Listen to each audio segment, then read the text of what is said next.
Corona के खिलाफ जंग जीतने वाले मुल्क चीन में आज जश्न का समा था। कोरोना वायरस का गढ़ वुहान आज मुकम्मल तौर पर खोल दिया गया। 76 रोजा मुकम्मल लॉकडाउन करके चीन और इसके अवाम ने दुनिया को ये बताया कि इस वबा को आखिर कैसे दवा के बगैर शिकस्त दी जा सकती है। दुनिया की ये वो वाहिद आप मुहल्लिक तरीन वबा समझ लें जो किसी दवा से नहीं बल्कि एहतियात के ज़रिए ख़त्म हो सकती है, और ख़त्म करके दिखाया चीन ने ये साबित भी किया कि कोरोना से बचने का वाहिद हल लॉकडाउन और एहतियात है। अब दुनिया के कई ममालिक भी चीन को देखते हुए, फॉलो करते हुए अपनी हिकमत अमली भी तैयार कर रहे हैं। पाकिस्तान ने भी कोरोना से बचाव के लिए काफ़ी, मैं कह सकती हूँ कि इक़दाम किए। विफाक सूबों ने मिलकर हिकमत अमली बनाई, जिस हद तक काम कर सकते थे किया, कर रहे हैं। सूबों ने अपने तौर पे हालात को देखते हुए फैसले किए, विफाक ने उनका साथ दिया या फिर कह दे कि मशवरा दिया। आज मुल्क में कोरोना के 4000 से ज़ायद मरीज़ हैं, सैकड़ों सेहतयाब भी हो चुके हैं अल्हम्दुलिल्लाह, और कई जाम भाग हो गए। वज़ीर-ए-आज़म इमरान खान के मुताबिक अप्रैल के आखिर तक केसेस की तादाद मज़ीद बढ़ सकती है। अलार्मिंग हो सकता है, ये सिचुएशन अलार्मिंग हो सकती है मज़ीद, और इससे बचने का एक वाहिद रास्ता है एहतियात, एहतियात, एहतियात, जो कि बार बार कहा जा रहा है हुकूमत की जानिब से भी। जितने भी सियासतदानों को आप टीवी पर देखते हैं, एंकर्स को देखते हैं, जितने नुमाइंदगान, कॉरेस्पॉन्डेंट्स, जितने भी एनालिस्ट हैं, सब आपको बार बार कह रहे हैं कि प्लीज़ एहतियात करें, लॉकडाउन का ख्याल रखें। समझे कि लॉकडाउन क्यों है, सोशल डिस्टेंसिंग आखिर क्यों है, आपके लिए, आपकी सेहत के लिए, कोरोना से बचाव के लिए। लेकिन पाकिस्तान में जो किया गया लॉकडाउन है, दूसरे ममालिक की तरह मैं यकीन से कह सकती हूँ उतना मौसर नहीं है। मैं ये नहीं कहूँगी कि कामयाब नहीं हुआ, लेकिन उतना कामयाब नहीं दिखाई दे रहा जितना उन ममालिक में दिखाई दे रहा है। लॉकडाउन के बावजूद सिंध में अवाम सड़कों पर मौजूद है, दीगर इलाकों में भी यही सूरत हाल देखने को मिल रही है। अब इसमें हुकूमत का कितना किरदार है और अवाम का कितना किरदार है। अब यहाँ पे आप कह सकते हैं कि ताली दो हाथ से बजती है, ये हुकूमत है और ये अवाम है। यहाँ पे दोनों हाथ मिलेंगे तो ही हम मिलकर शिकस्त दे सकते हैं कोरोना को और इस जंग को जीत सकते हैं। हुकूमत इक़दाम करने में अभी तक कुछ लोग कह रहे हैं कामयाब नहीं हो सकी, या कह लें कि उस हद तक कामयाब नहीं हो सकी, लेकिन मेरा साथ ये भी कहना है कि इसमें अवाम की बेपरवाही का अंसर भी शामिल है। जनरल रिटायर्ड अमजद शुएब साहब, मैं आपकी तरफ आना चाहूँगी। सबसे पहले यही जानना चाहूँगी कि लॉकडाउन किया गया, और जनरल साहब अगर मैं कहूँ कि इसके अलावा ऑप्शन कोई नहीं थी, और मेरे ख्याल से बेहतरीन ऑप्शन थी लॉकडाउन, लेकिन आप क्या देख रहे हैं कि लॉकडाउन के बावजूद लोग सड़कों पर हैं, लोग लॉकडाउन को पता नहीं किसी किस्म का जुल्म या ज़्यादती समझ रहे हैं। उनको अगर यही समझ नहीं आ रही कि उनके लिए लॉकडाउन किया गया, इससे इमरान खान को या गवर्नमेंट को या दूसरी जो सूबाई हुकूमतें हैं उनको किसी को कोई फ़ायदा नहीं है, तमाम लोगों की अपनी सेहत के लिए एहतियाती तदाबीर हैं, ये लोग क्यों नहीं समझ पा रहे? वबा फैल रही है और आपने देखा कि पाकिस्तान में काफी तेजी से अब केसेस जो हैं वो बढ़ते जा रहे हैं। शुरू में हुकूमत की तरफ से थोड़ी लापरवाही हुई या मैनेजमेंट जो ग्राउंड पे आपके इंतजाम वगैरह तैयार नहीं थे, लेकिन उसके बाद जब लॉकडाउन किया गया है तो अगर हुकूमत आपके साथ नरमी बरत रही है कि उसको एक कर्फ्यू की शक्ल में नहीं इम्पोज किया, तो लोगों को तो तावन करना चाहिए अपनी जात के लिए, अपने बहन भाइयों की और उनकी जात के लिए।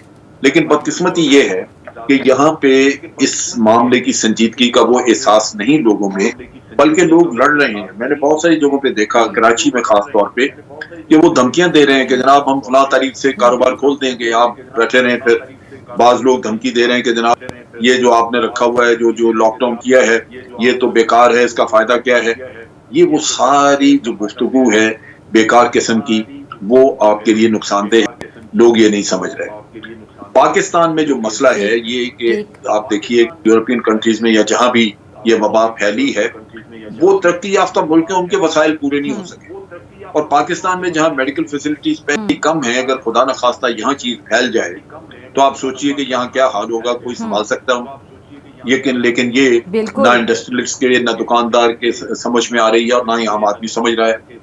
तो मेरा अपना अंदाजा है, मेरी अपनी सोच ही कहती है कि बेहतर होता कि अगर हुकूमत 3 हफ्तों के लिए बड़ा सख्त किस्म का एक कर्फ्यू टाइप लॉकडाउन कर देती, जिसमें कि मूवमेंट वगैरह लोगों की बिल्कुल खत्म हो जाती। 3 हफ्ते रो धो के लोग गुजारा कर जाते, उसके बाद आपको खोल देते। अगर आज आपको यही लॉकडाउन इफेक्टिव नहीं नजर आता और ये हो कि केसेस आपके बढ़ते जा रहे हैं, तो लाजमी बात है कि आपको एक्सटेंड करना पड़ेगा। जो 3 हफ्ते का एक कर्फ्यू टाइप लॉकडाउन होता और वो नहीं हो सका, तो उसकी बजाय अगर आपको अब 18-20 हफ्ते का लॉकडाउन, यही दूल्हा लंगड़ा लॉकडाउन करना पड़ा, तो आप सोचिए कि ना तो इकोनॉमी में आपको फायदा हुआ, ना ही वबा ने जान छोड़ी।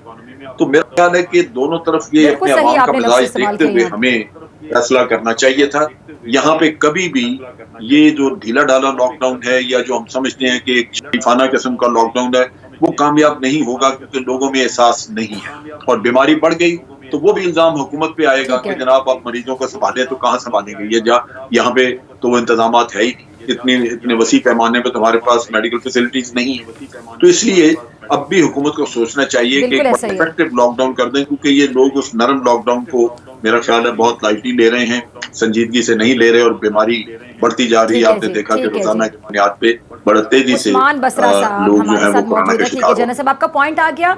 बसरा साहब हुकूमती जमात को रिप्रेजेंट करें। बसरा साहब आपने जना साहब की भी गुफ्तगू सुनी, बहुत सीनियर एनालिस्ट हैं, बहुत अच्छा मशवरा देते हैं, बहुत मुनासिब नपीतुली बात करते हैं, कैसे देखते हैं आप? बिल्कुल सही वो बात कर रहे हैं, फिर अब नरमी ना दीजिए, फिर प्रॉपर लॉकडाउन कर दिया जाए। जिस तरह से इस वबा ने दुनिया को हिट किया और जो एक नंबर्स हैं, जो स्टैट्स आप पूरी दुनिया के देख रहे हैं, अल्हम्दुलिल्लाह अल्लाह का फजल है कि उसके बाद हम यहाँ पे उसको उस तरह से हम उसके इफ़ेक्ट में नहीं हैं, उस तरह से हमें उसका नुकसान नहीं हुआ है। लेकिन क्योंकि पूरी दुनिया के अंदर ये देखिए आप, अगर हम ये देखेंगे टेक्नोलॉजी वाइज तो अमेरिका, बरतानिया, ऑस्ट्रेलिया, न्यूजीलैंड हिट ना होते, स्पेन, इटली और इंग्लैंड के प्राइम मिनिस्टर इसको हिट ना होते और ICU में ना जाते। लेकिन अगर हम देखें प्रिकॉशनरी मेजर्स की बात करें तो हमसे बहुत अच्छे प्रिकॉशनरी मेजर्स उन सोसाइटीज़ के अंदर आप चले जाएं, मैं अमेरिकी की फैमिली भी ज़्यादातर बाहर रहती है, वो इंटरेक्शन हमारा भी रहता है, हमसे बेहतर लॉकडाउन वहाँ पे है, लेकिन नंबर्स आर हाई। देखिए एक हमें चीज़ अंडरस्टैंड करनी चाहिए कि हम एक तो क्राइसिस हमारा कोरोना का है, जो हम लॉकडाउन की सूरत में सारे बाजार बंद हैं, कारोबार बंद है, लोगों की थोड़ी बहुत रोड्स के ऊपर मौजूदगी है, वो जो बेचारे बड़ी ही अपने ज़रूरी काम की वजह से जा रहे हैं, कोई कर्फ्यू नहीं है। लेकिन एक चीज़ मैं आप सबके सामने रखूँगा, देखिए हमारे मुल्क को अभी ये जो इस पिछले एक हफ्ते से हम शुरू कर चुके हैं, गंदम की कटाई हो रही है। गंदम जो है वो अगले साल के लिए एक बहुत बड़ा क्राइसिस ना खुदा ना खास्ता पैदा हो जाए अगर आप गंदम की कटाई के लिए जो मूवमेंट है उसको अलाउ नहीं करेंगे। इसमें मशीनरी मूव करती है, इसमें बहुत ज़्यादा लेबर मूव करती है, इसको जब आपने संभालना है उसको, इससे पाकिस्तान की इकोनॉमी का बड़ा हिस्सा जुड़ा हुआ है जो नीचे जाकर ट्रिकल डाउन इफेक्ट करता है। देखिए एक चीज़ को हमें अंडरस्टैंड करना है कि बैसियत कौम अगर हम इसको अपनी रिस्पॉन्सिबिलिटी समझें, अपने आप को हाइजीन रखें, सैनिटाइज करें, लोगों से दूरी बना के रखें, लेकिन जो बाअमर मजबूरी जो हमें मूवमेंट की अलाउ करना पड़ रहा है, जैसे अब कंस्ट्रक्शन इंडस्ट्री के साथ बेचारे गरीब मजदूर जुड़ा हुआ है।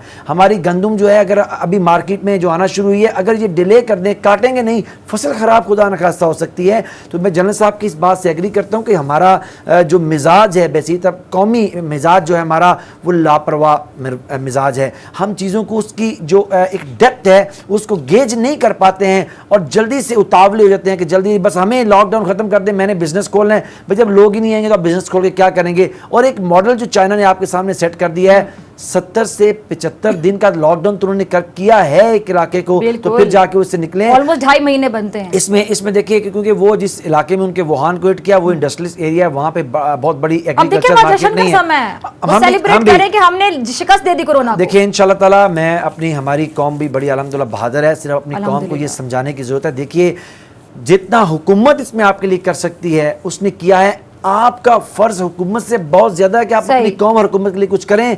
खुदारा ये जो देखिए इसमें एक तो डॉक्टर साहब आप डॉक्टर भी हैं और ये तो बात अब सब लोग जान चुके हैं कि इस वायरस की पूरी तरह एक आदमी में मौजूदगी और उसके हमले को 3 से 4 वीक जो एक वक्फा इसमें इन्वॉल्व है। तो हम एक बड़े क्रूशल पीरियड से गुजर रहे हैं जो अभी पीरियड है। एक गंदम वाला मसला है, वो हमें थोड़ी मूवमेंट को अलाउ करना पड़ रहा है गंदम के लिए, जो हमारी ज़री मूवमेंट है उसको। फिर जो इंडस्ट्री आपकी बंद है, ये जो कंस्ट्रक्शन केस में थोड़ा अलाउ कर रहे हैं, लेकिन हम एक क्रूशल फेज के अंदर है। इसमें लोगों को अपनी रिस्पॉन्सिबिलिटी देखें, ना हम इसमें मैरिज हॉल खोल सकते हैं, ना पब्लिक प्लेसेस को खोल सकते हैं, ना गैदरिंग की इजाजत दे सकते हैं। खोलना भी नहीं चाहिए फिर नहीं बिल्कुल नहीं खोलेंगे, ना स्कूल खोल रहे हैं। लेकिन जो बामरे मजबूरी जिस चीज को इजाजत दी है हुकूमत ने, जिसका अल्टीमेट ये ना खुदा न खासा कोई इफेक्ट बड़ा आ जाए, उस हद तक इजाजत है। बाकी सब लोग बैठे हैं अपने घरों के अंदर और इसको ऑब्जर्व करें। और आज फर्ज है मेरा अच्छा, एक चीज की इजाजत नहीं है, वो मैं सदीक आपसे पूछूंगी, फिर बसरा साहब का पॉइंट भी लूंगी। पहले साबिर बलोच साहब आपकी तरफ आती हूँ। सिंध हुकूमत ने भी लॉकडाउन किया, बल्कि क्रेडिट लिया, अगर मैं कहूँ तो गलत नहीं होगा, और हमने भी जहां अप्रिशिएट करना बनता है हमने खुलकर अप्रिशिएट किया कि जो बर वक्त इकदाम है इसकी जितनी तारीफ की जाए सिंध गवर्नमेंट की उतनी ही कम है। लेकिन साबिर साहब आपको क्या लगता है कि वहां पे जो दिहाड़ीदार अफराद है, खासतौर पर जो रोजमर्रा की बुनियाद पर जाते हैं, कमाते हैं, घर का चूल्हा चलता है, अगर रोजाना नहीं जाते हैं तो चूल्हा ठंडा पड़ा होता है, उनके पास राशन के पैसे नहीं होते, वो हम लोग की तरह ग्रोसरी जमा नहीं कर सकते कि ग्रोसरी 1 महीने की लेके रख ली। अब तो खैर सॉरी टू से लोगों ने 4-4 महीने की ग्रोसरी लेके रख ली अपने घरों में। ये तो दिहाड़ीदार अफराद हैं, कई रोज से फाका करने पे मजबूर हैं। और राशन की बातें मैं देखती हूँ, मैं बिलावल को भी सुन रही थी, आए दिन आपके तमाम बड़ों को सुनती रहती हूँ, वो कहती थी राशन सबको मिलेगा, लेकिन अभी शिकायत आ रही है सिंध से कि राशन नहीं मिल रहा।